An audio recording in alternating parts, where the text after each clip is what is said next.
Hey guys, AscendantGod here with Raid Shadow Legends.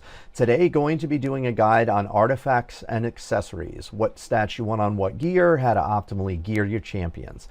I'm making this video with the assumption that you already understand the basics as far as what the star ratings and rarity of the artifacts are and how that impacts the stats. If you don't, in short, basically the higher the star rating, the higher the main stats will max out to, and the higher the sub stats will tend to be on average. Let's say, for example, these gloves here, they're 5-star, maxes out to a defense percent on the main stat of 50%.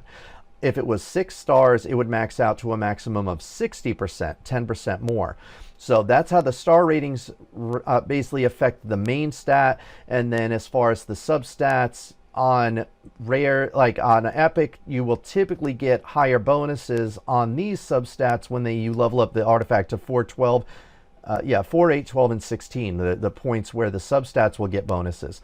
All right, and so the rarities determine how many slots you have, substats you start out with. So like the rares, you start out with 2, epics, you start out with 3, legendaries, you start out with 4. So you know what substats you're going to get altogether right off the bat.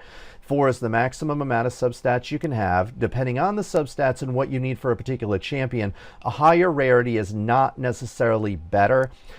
An example of that would be, say, this legendary one here. This has crit rate. This one also has crit rate. Now you would say, oh, well, they're both 5 stars, so they're going to max out to the same maximum crit rate, but this is a legendary, so it's better.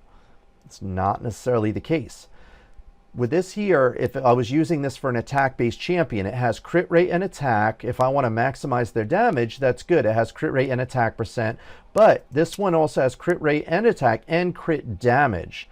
So depending on which one's bonus out here, whether it's the attack, raw attack, defense, hit points, this one could potentially end up offering me more damage-wise than the legendary. So that's why what's more important is the stats on the gear rather than the rarity. But the rarity is fairly important because it lets you know that you can max out to a higher amount. But the concepts of all that is way too much to cover in this video along with the stats. So if you need help with, another thing as well, so that gives you the basics as far as the rarity and the rankings and how that works as far as the stats. But as far as there's so much to cover with the stats you want on any given artifact or accessory, we're going to jump into that, assuming that you know those basics, and if not, experiment a little bit and you'll see what I'm talking about based on what I just covered with you. Note this video is just covering the stat priorities on artifacts and how you typically want to go about gearing a champion. I'm not covering the sets and the set bonuses in this video. That is a concept that's way too much to cover in this video along with the stats. It would be way too long of a video. It's going to bore you. So if you need help with the sets and set bonuses, when to focus on set bonuses or when to choose better stats on a piece of gear rather than going for a set bonus, you'll want to take a look at my video titled Guide to Artifact Sets. That is something that is just as, if not even more important than what stats to go for on an artifact. So be sure to check that one out as well if you need help with that. In this video, we're covering the stats, going about how to gear champions based off of those stats on the artifacts. Starting out with some basics here initially, getting into some more advanced gearing strategies later on. To start, you typically want to gear your gauntlet, which is your gloves, your chest, and your boots first, those 3.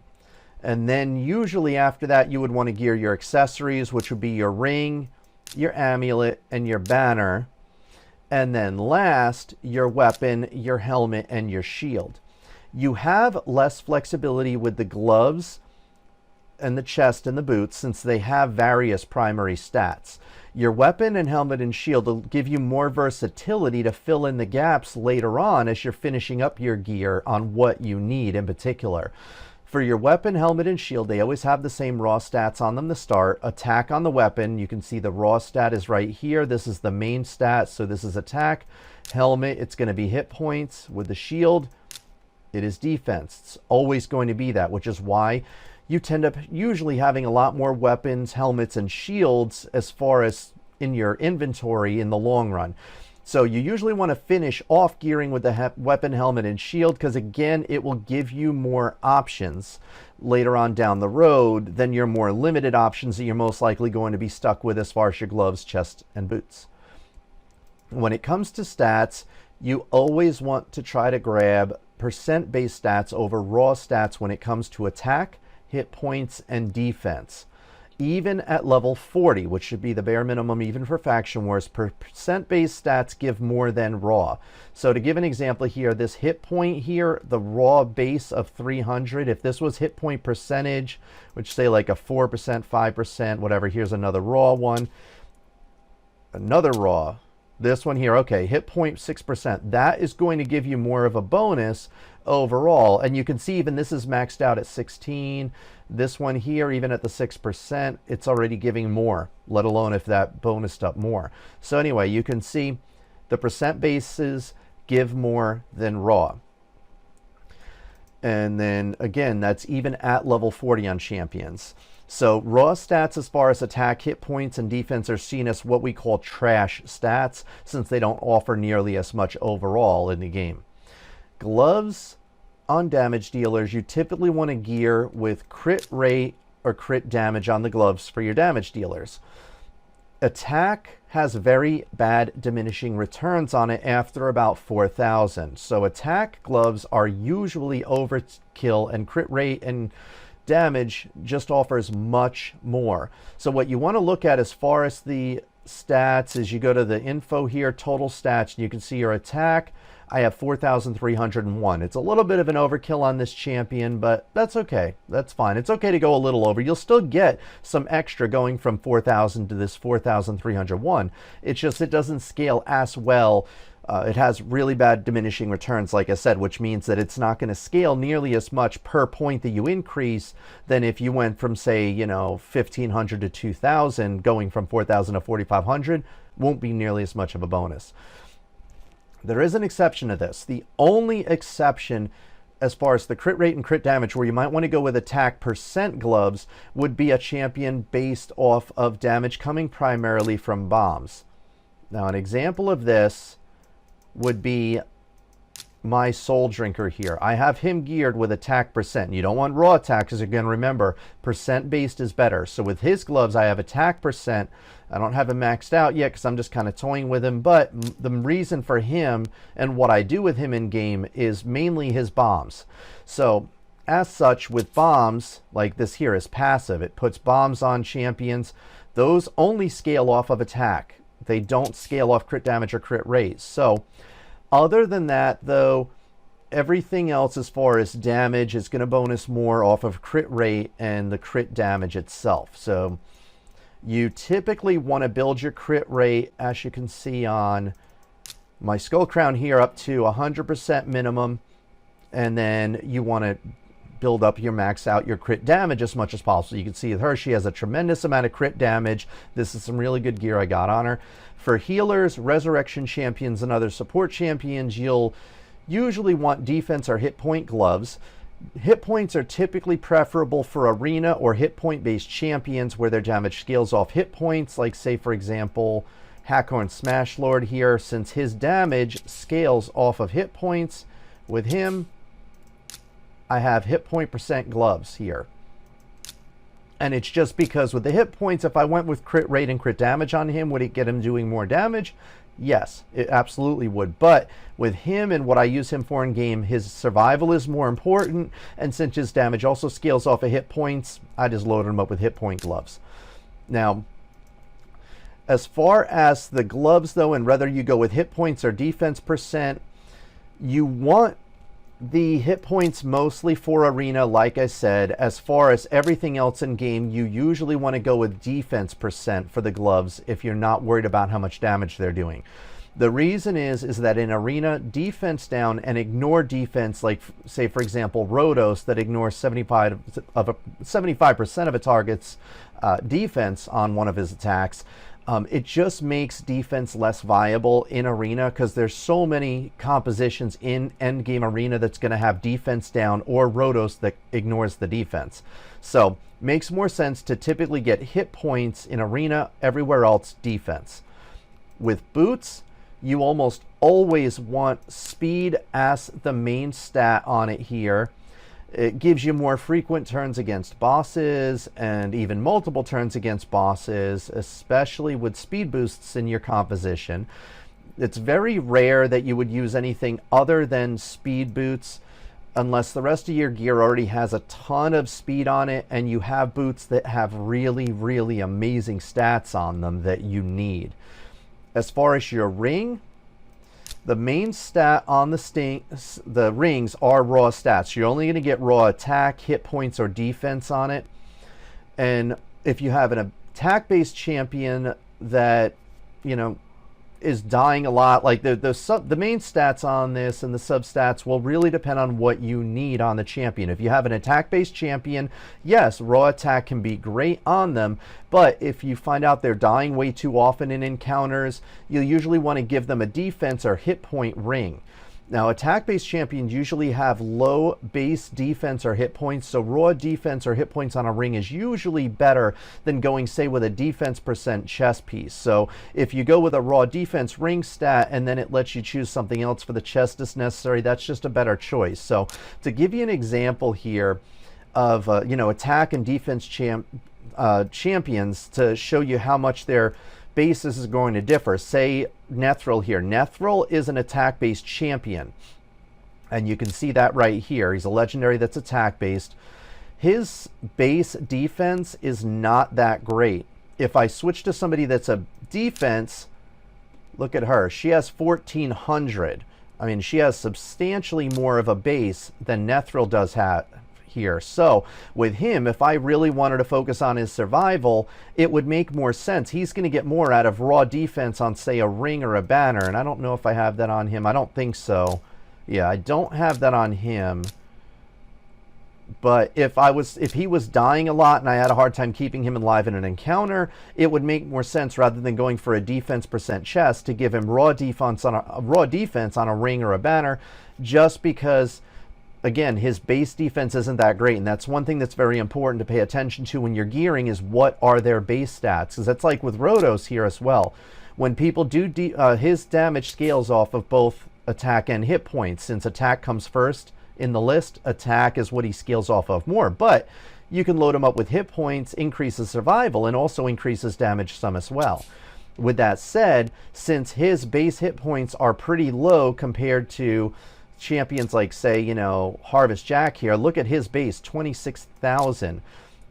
Rhodos has like half of that, less than half of that. So it's, with that said, with Rhodos, it would make more sense that if you're going to put hit point percent on him, no, go with a banner or a ring that's going to give him hit points. I didn't, just because he scales off more of attack, and my main thing for him is arena. But again, if you have people that scale off of both like that, or you're worried about survival, again, pay attention to their base stats, and that will help you determine this. So, you know, generally speaking, if you have an attack-based champion that's dying too often, that's when you'd want to give them a defense or hit point-based raw ring, because they will scale better off of that than the hit point percentage or defense percentage in most cases.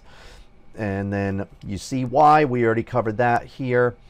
Jumping onto the amulet, on damage dealers, you always want to go with crit damage. Crit damage just gives you so much. I mean, the 33%, that is huge. And if you go with a 6-star, it's 40%, which is even better. And just like with the rings, the main stats on an amulet are raw stats. There's no percentage-based ones.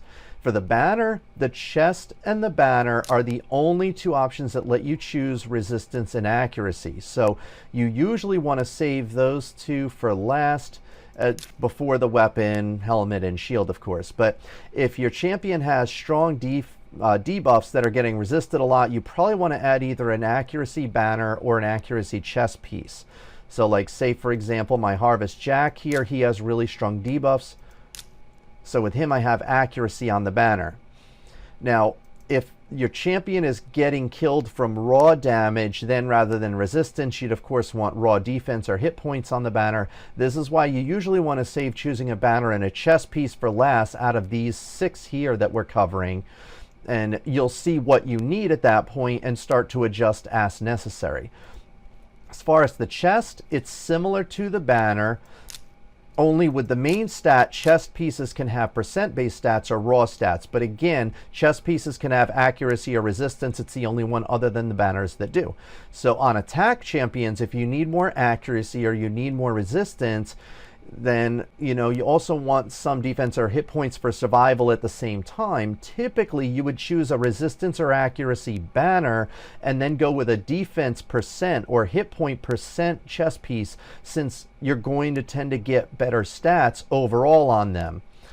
While the priority overall on damage dealers should be crit rate to 100% and crit damage, you do want to get at least a modest amount of stats on whatever their damage scales off of, whether attack, hit points, or defense.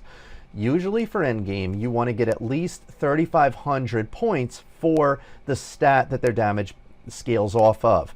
With attack, you have to be careful to not focus so much on attack that it does kill their survival. When it comes to hit points or defense-based champions, like say, for example, Martyr, the great thing about them is that their defense is what they scale off of. So as far as their damage, so she does damage based off of her defense, but she also gets improved survival off of defense. So, you know, with her, that's great that you can load her up with a ton of defense, and it also increases her damage to some extent as well. But even then, crit rate and crit damage should be a priority of yours. You see, I have her over 100% crit rate, substantial amount of damage, have the crit rate gloves on her. It's just better that way for overall damage. But she does have quite a bit of defense on her as well to improve her damage as well as survival.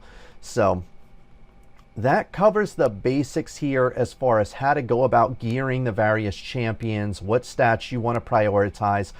And again, once you go with these 6 and you finish up these 6 with the chest piece and the banner, you know, probably the chest piece first, and then if you realize you need more accuracy or resistance, going with an accuracy or resistance banner, and again, defense or hit point base on this, but then finishing up with the weapon, helmet, and shield, because again, since the shield is always going to have defense, helmet always has hit points, weapon always has attack, you're usually going to have more options with those, and you can finish up with that gear. But then eventually you might gear up these 3 and say you had fairly low accuracy or fairly low resistance, and you got that up some with a weapon, helmet, and shield that had a decent amount.